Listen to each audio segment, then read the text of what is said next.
আমরা সবসময় আমাদের বাইরে বদল দেখতে চাই। কিন্তু বদল সবার আগে কোথায় হওয়া উচিত জানো? এইখানে।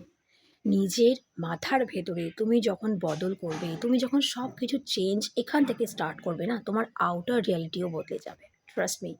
তাই সবার আগে নিজের ইনার ওয়ার্ল্ডকে বদলানো স্টার্ট করো। কিভাবে? যদি তুমি বেশি নেগেটিভ চিন্তা করো, তাহলে আজ থেকে সেই নেগেটিভ চিন্তাগুলোকে ওয়াশ আউট করে দাও, ক্লিন করে দাও একদম এবং তার বদলে নতুন, নতুন চিন্তা স্টার্ট করো। পজিটিভ ভাবো। যাই ঘটে যাক না কেন, যাই বাইরের রিয়ালিটি হোক তোমার এই টাইমে, এই সিচুয়েশনে, তোমাকে ভাবতে হবে অলওয়েজ পজিটিভ, থাকতে হবে অলওয়েজ পজিটিভ, ভালো, ভালো কাজ করতে হবে, খুশি থাকতে হবে, বেশি করে জল খেতে হবে এবং মানুষের সঙ্গে ভালো ব্যবহার করতে হবে। হ্যাঁ, ভালো ব্যবহার যদি পেতে চাও তাহলে মানুষের সঙ্গে ভালো ব্যবহারও স্টার্ট করে দাও।